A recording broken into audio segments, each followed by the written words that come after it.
Welcome back, hunters, to another Wild Hearts video. The new update has just dropped with the Grimstalker, a ferocious beast that wields both fire and water elemental abilities. Now this video is a first look at the monster. I'll be doing a little overview of the monster attacks, the armor skills, and then the weapon reviews. I will have future videos on full builds, but for today, I just wanted to give you guys an introduction to the monster, just so you guys can assess if it's worth it or not for you to hunt. Like if some of the skills don't even match up with the builds that you have, or you just don't use or like any of the skills, then there's no need for you guys to waste your time on a hunt. TLDR though, I think it's actually pretty worth it. So taking a look at the hunt itself, it's pretty intense. Since he wields both fire and water, your armor will most likely have an elemental weakness to at least one of these. So being aware of his attacks and which attack it is and which one's coming up is very important. He likes to interchange them quite frequently too, which is very scary. It just goes back and forth between water and fire. The footage you'll see here is my first attempt at the monster today, so there's no previous practice, of course. One of the things to be aware of when he roars, you have to actually move. His roars are not him prepping, it's actually an attack that most of the time will cause an explosion under your feet. Later on, when he's enraged, if there's fire or water spots on the ground already, his roar will kind of like cause those to explode. So you can kind of consider his roar like a trigger for these trap bombs. He also has a wide range attack where he'll do a big flank and shoot fire and water balls at you. But then he does a final spin towards you. Now I backed you up here because I had no idea what was happening, but clearly it has a set range. If you get caught with the final spin attack, this is the grab attack of the Grimstalker. He'll bite and shake you and then throw you away, so it's a must avoid attack. Some attacks are similar to the regular Deathstalker as well that we fought in the story. The pause slam, pause, and then a big explosion still occurs, and this can occur with fire or water. There's definitely a window to attack after this, just like the Deathstalker. The pounce backwards attack is also similar and a very hard one to notice. I always hated this attack. He takes like a little pounce forward and then pounces backwards and blows everything up in front of him. Now here's the enraged transformation. You'll notice the sounds again, very similar to any other monster transformation. He will like cause an area to kind of like foam with water or fire first and then switch to the other element and then explode. In his enraged form, his wings will have like fuming kind of like elemental colors. It's actually really super cool to see. I absolutely love his design. One of the attacks that really took some focus from me was this one right here, the hop and spin. It's definitely like a Dark Souls kind of attack coming right at you instantly that you need proper timing to dodge just as he's about to hit you. There is a variation of this attack which is more annoying. He likes to do 3 hops before pouncing and spinning at you. So don't get fooled by those early pounces. If you back up enough, you just need to wait for that 4th similar spin towards you and dodge that attack. The most annoying attack that I've experienced on day 1 here is this attack.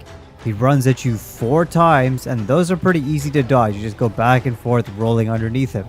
But the 5th and final attack seems to be like a double or triple hitbox attack where he jumps into the air, spins down on you, and then spins around. I'm not entirely sure how to dodge this one, so you'll have to keep your wits about this one. If anyone knows, do comment below. My guess here is that if you use the Karakuri shield, you could save yourself. Okay, that's a brief overview of the Grimstalker attacks. Let's talk about the armor. The armor does have some great skills that I think we can incorporate into our current builds as well. Destruction art is on the chest and gloves, 20% for each of them, which is pretty nice for most builds. The waist and legs have the skill Dodge Master, which is also very useful. Reducing stamina when dodging is quite helpful since most endgame monsters have multi-hits, so stamina conservation is key. The full kimono skills are okay. Hawkeye is a pretty good skill if you're someone that can attack precisely on their weak spots. It's definitely a rewarding skill, and it's found on 2 pieces, the legs and the chest piece. The Pure Human Path unlocks the 1-stroke critical, which is a pretty dandy skill as well. Definitely good for any part breaker builds. Now of course this skill works really well with the whole set because you've already got 2 destruction arts on 2 different pieces. The 1-stroke critical can be found on the head and the waist pieces. So overall for the whole armor, if you're looking for better synergy, the Pure Human Path definitely works. Nothing too game breaking in this whole armor set, so it's not like it's a must meta have. The raw defense is up there as one of the best armor pieces to defend you, and of course you will gain good fire and water defense with this armor. Definitely should be able to upgrade 1 or 2 pieces from your current builds.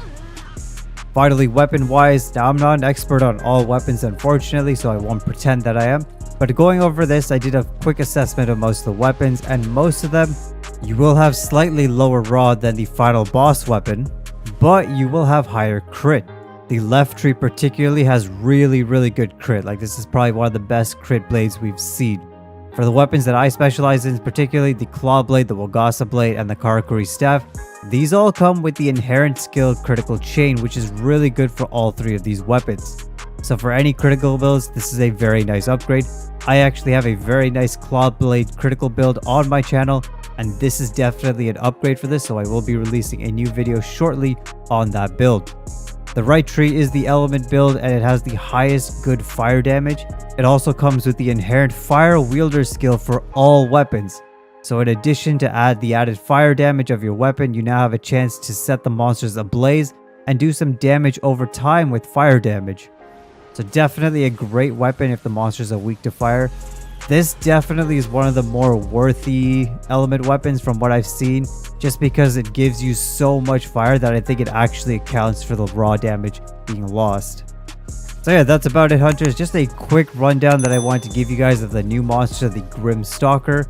This is a great monster. It's honestly really exciting. It's actually one of my favorite fights right now as well. Definitely there are monsters in this game that I don't like to fight, but the Grimstalker definitely is on the list of good. Hope you guys enjoy him. I'll have more completed builds on the channel in the future, so be sure to subscribe, and I'll catch you guys next time. Thank you guys so much for watching. Take care, stay safe, and keep hunting. Sky Sensei is out.